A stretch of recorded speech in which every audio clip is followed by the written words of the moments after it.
All right, so we live in a story. We've identified the competitors, power and sex.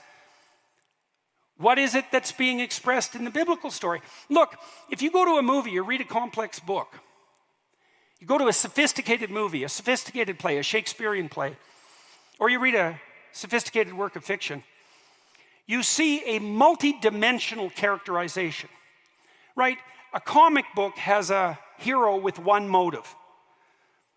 A sophisticated work of fiction has a hero, and perhaps an anti-hero, with complex, multidimensional motivations.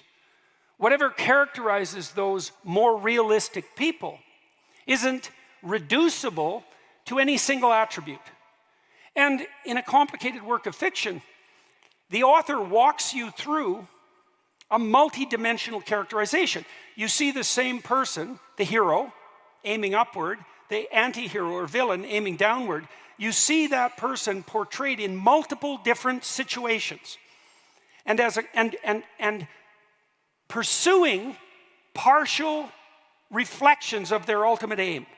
And in consequence of that, you learn to understand and embody that complex of aims. When you see a movie and you watch the hero, you're watching the hero to learn how to act like a hero.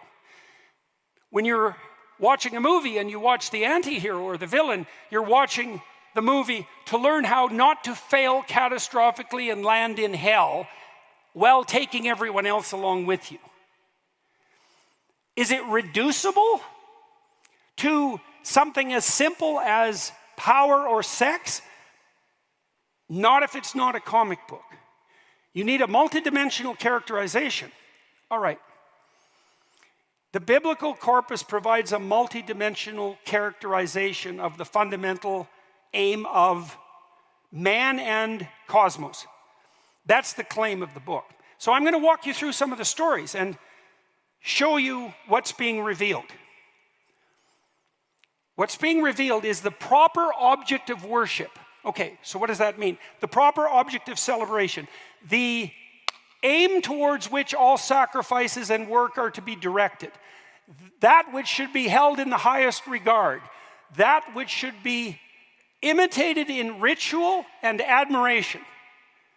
Okay, so that's the idea. Admiration in the same way that a small child who hero worships the boy down the street who's the baseball star, because that boy portrays a pattern of skill and attention that is the next appropriate developmental step for the hero worshiping child.